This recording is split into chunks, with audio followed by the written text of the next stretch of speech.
तो ये हमारा पार्ट 2 है जिसमें हमारा लैब सेटअप रह गया था। तो अभी तक हमने कल के लेक्चर में क्या देखा वो एक क्विक रिवाइज कर लेते हैं। तो चलिए, कल हम यहाँ तक देख चुके थे, आज हम आगे बढ़ते हैं। सबसे पहले हमने डील करा कि WSL क्या होता है, कैसे हमको विंडोज पे लिनक्स का यूज करने को मिल जाएगा, तो ये वाला हम लोग देखेंगे। प्लस हम AWS क्लाउड पे एक EC2 इंस्टेंस क्रिएट करेंगे ताकि हमको ये वाला भी नॉलेज हो जाए।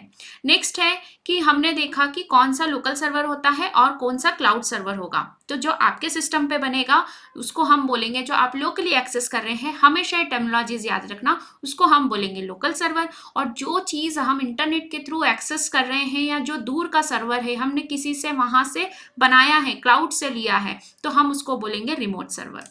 अब अगर हम बात करें तो कैसे हम एक लोकल सिस्टम से रिमोट सर्वर को कनेक्ट करते हैं। इसके बाद में हमने डील किया था SSH, जो कि हमारा लॉक एंड की का कॉन्सेप्ट होता है। इसको आप थोड़ा सा और देखेंगे तो देखें, SSH क्लाइंट है जिसमें हमारे पास एक की है, इधर एक की है, और ये जब दोनों मैच होती है पब्लिक एंड प्राइवेट की, तब हमको इसका एक्सेस मिलता है। इसके बाद में कैसे काम करता है ये आप थोड़ा सा अपने लेवल पर देख सकते हैं। अब हमने बात की थी कि हमारे पास दो तरीके हैं, टेलनेट एंड सिक्योर शेल, पर जनरली हम लोग इसी का यूज करेंगे क्योंकि ये इतना सिक्योर नहीं होता है। मैं ये नहीं बोल रही कि बिल्कुल भी काम नहीं आएगा, ये कई बार ट्रबल शूटिंग में काम आता है। जब हमको ये चेक करना है कि वो सर्वर पे कनेक्शन अवेलेबल है या नहीं, तब हम डायरेक्टली टेलनेट से भी चेक करते हैं। लेकिन जब हमको उसको लॉग इन करना है, अंदर जाना है उसमें, तब हम SSH का यूज करेंगे।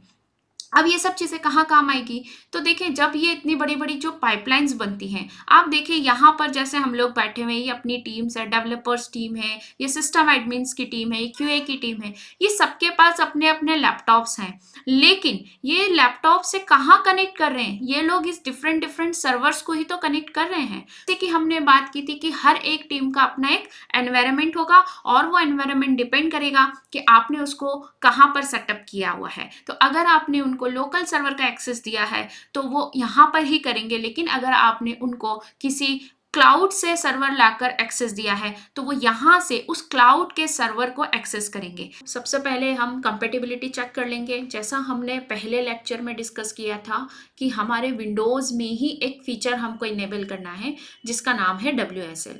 तो उस फीचर के लिए हम पहले कंपेटिबिलिटी चेक करेंगे। इसके लिए हम पहले विंडोज R प्रेस करके यहाँ पर लिखेंगे WinVer, मतलब विंडोज का वर्जन। ये चेक किया, यहाँ पर आपको दिख रहा है विंडोज 11 है, नो प्रॉब्लम, गो अहेड। अगर 10 है तो थोड़ा सा आपको देखना पड़ेगा कि कौन सा वर्जन कंपेटिबल है। उसके बाद में आपको जाना है विंडोज पावर शेल में, okay, and run as admin, क्योंकि हम विंडोज के फीचर को इनेबल कर रहे हैं इसलिए हमको एज अ एडमिन जाना होगा। यहाँ से हम सबसे पहले क्या लिखेंगे, WSL -- इंस्टॉल। ठीक, यहाँ से अब ये इंस्टॉलेशन चल रहा है, लेट इट कंप्लीट। ये फीचर इनेबल करेगा। डोंट वरी, आपके लैपटॉप में या PC में कोई प्रॉब्लम नहीं होगी, ये ऑथेंटिक है, कोई थर्ड पार्टी टूल नहीं है। सो ये यहाँ पर थोड़ा सा इनेबल कर रहा है, थोड़ा सा टाइम ले रहा है, लेट इट कंप्लीट। ठीक है, तो यहाँ पर हमको क्या मिल रहा है कि यहाँ पर ये क्या बोल रहा है कि इंस्टॉल, मतलब फीचर तो इनेबल हो गया है। What it is saying is feature has been enabled, लेकिन रिबूट की ज़रूरत है। इसके पहले हम एक बार ये चेक कर लेंगे WSL -- वर्जन। इससे क्या पता चलेगा कि हमारा वर्जन कौन सा इसमें इंस्टॉल हुआ है। तो यहाँ पर वर्जन आपका 2 बता रहा है, जो कि हमें चाहिए। So now system has been rebooted again. I will go to PowerShell, run as admin and check it. So यहाँ पे हम लोग जाएंगे, हम लोग लिखेंगे WSL -- स्टेटस, और यहाँ से आपको बता देगा कि आपका डिफ़ॉल्ट वर्जन 2 है, जो कि हमको चाहिए। अब हम क्या करेंगे, हम लिखेंगे WSL -- लिस्ट। यहाँ से हमको पता लगेगा कि इसने कौन सा डिफ़ॉल्ट डिस्ट्रीब्यूशन इंस्टॉल किया है। अगर नहीं किया होगा तो हम इसको मैन्युअली इंस्टॉल करेंगे। यहाँ पर ये क्या बोल रहा है कि Windows subsystem for Linux has no installed distribution. इसका मतलब यह है कि इसने अपनी साइड से अभी हमको कुछ भी इंस्टॉल करके नहीं दिया है। तो अब हम इसको इंस्टॉल करेंगे। इसके लिए हम लिखेंगे WSL -- इंस्टॉल, है ना, सॉरी, इंस्टॉल। एंड देन हमको कौन सा डिस्ट्रीब्यूशन चाहिए, इसीलिए -D, उसके बाद में उबुंटू।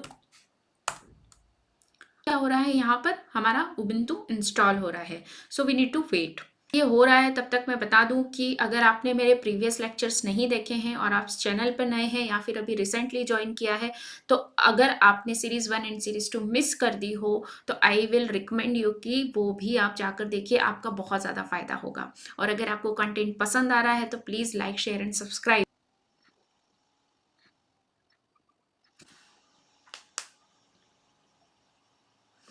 तो ये हमारा इंस्टॉलेशन कंप्लीट हो चुका है और यहाँ पर लिखा आ रहा है लॉन्चिंग उबुंटू। इट मीन्स कि अभी सारी चीज़ें सही चल रही हैं और अब हम जल्दी ही, ये देखो यहाँ पे प्रॉम्प्ट आ गया यूज़र अकाउंट क्रिएट करने का, ठीक है, क्योंकि अब फर्स्ट टाइम इंस्टॉल किया है तो इसके लिए इसका यूज़र अकाउंट क्रिएट होगा।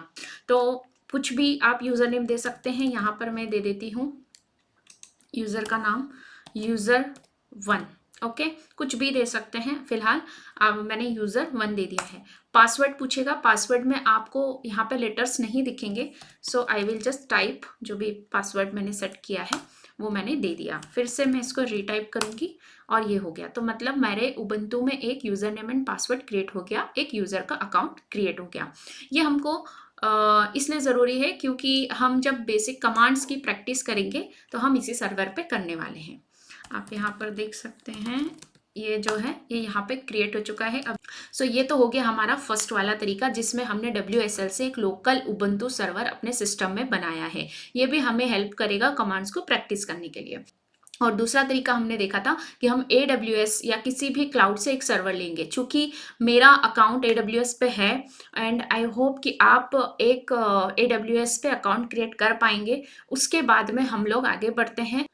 तो जैसा कि आप देख सकते हैं मैंने अभी अमेज़न का कंसोल, लॉगिन कंसोल निकाल लिया है और यहाँ पर आपका अकाउंट आप क्रिएट कर लेंगे सिंपल स्टेप्स हैं फ्री अकाउंट क्रिएट करने के। आई थिंक आप फ्री टियर एलिजिबल नहीं है, बट आप एक अकाउंट क्रिएट कर सकते हैं और प्रैक्टिस कर सकते हैं, है ना। मेक श्योर कि जब भी आप इंस्टेंस क्रिएट करके उसका प्रैक्टिस का काम हो जाए तो उसको टर्मिनेट कर दें। अभी हम सारी चीज़ें देख लेते हैं एक बार। तो यहाँ पर ये लॉगिन मांग रहा है, सो मैं अपने स्क्रीन को स्टॉप करके और इसमें लॉगिन कर लेती हूँ। अब मैं लॉगिन हो चुकी हूँ। यहाँ पर आपको सबसे पहले ये करना है, यहाँ पर कोई भी रीज़न हो आप सिलेक्ट कर सकते हो, बट अभी के लिए जैसे मैंने मुंबई ले लिया है, या फिर कोई भी अभी फ़िलहाल सीखने के लिए आप कोई भी रीज़न यहाँ पे सिलेक्ट कर सकते हैं। ये सब जब हम थोड़ा AWS डील करेंगे तब आपको समझ में आ जाएगा, लेकिन अभी के लिए हमें सिर्फ सर्वर चाहिए थोड़ी सी लिनक्स की प्रैक्टिस करने के लिए।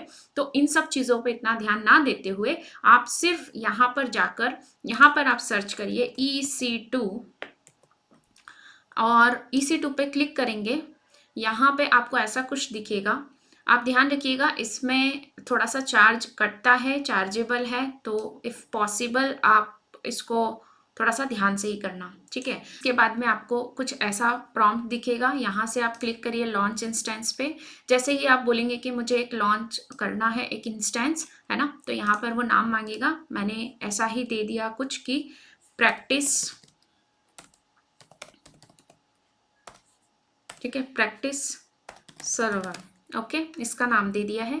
अब ये बात आपको याद होगी, मैंने बताया था कि यहाँ पे डिफरेंट डिस्ट्रीब्यूशंस की लिस्ट होती है, हमें कौन सा चाहिए वो वाली बात यहाँ पर पूछ रहा है। तो अभी मैंने ये अमेजन लिनक्स वाला ही चूज़ कर लिया है। ये सिलेक्ट कर लेती हूँ ऑप्शन। देन हम लोग जाएंगे यहाँ पर और यहाँ पर ये क्या बोल रहा है T2 T3 माइक्रो, तो मैं ले लेती हूँ T2 माइक्रो ले लेती हूँ,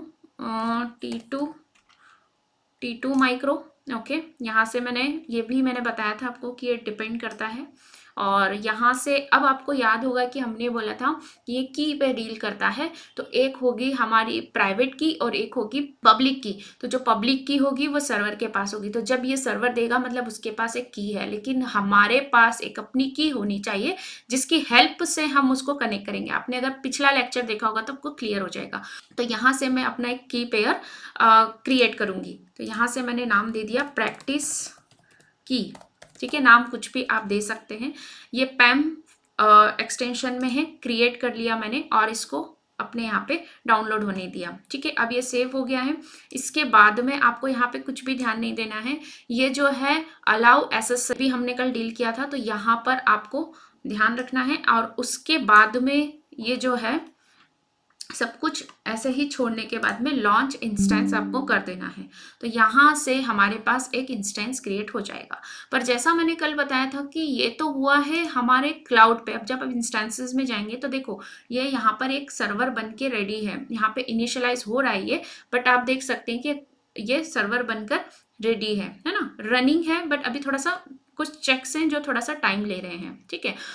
अब लेकिन इसको जब हम कनेक्ट करेंगे तो इसके दो तरीके हैं। पहला ये कि आप इसको यहीं के यहीं पे यहाँ से कनेक्ट कर लो, okay, connect and connect EC2 instance, यहाँ से आपको ये कनेक्ट करके देगा। लेकिन आपको ये कंसोल की मैंने बात की थी, तो ये आपको वेब ब्राउजर पे ही पूरा टर्मिनल, मैंने बताया था ना आपको कि टर्मिनल जब हम वेब ब्राउजर पे कर, तो ये यहीं से इस सर्वर पे आप काम कर सकते हो और यहीं से सारी प्रैक्टिस कर सकते हो। बट इट इज़ थोड़ा सा ये मतलब इतना कन्वीनियंट नहीं रहता है कमांड्स वगैरह रन करने के लिए, तो यहाँ पर हम नहीं करेंगे। मैं तो आपको दूसरा तरीका बताती हूँ जो हमने कल डील किया था, जो एक्चुअल में यूज़ होता है, क्योंकि आपको कई बार जो है AWS कंसोल का एक्सेस नहीं दिया जाएगा, आपको सिर्फ सर्वर का ID दिया जाएगा या सर्वर का नाम दिया जाएगा, IP दिया जाएगा, वहाँ से आपको कनेक्ट करना है आपके सिस्टम से। तो उस केस में ये वाला चीज़ काम नहीं करेगी। इसीलिए आपको क्या करना होगा, मैंने आपको बताया था कि हमारे पास एक SSH क्लाइंट होना चाहिए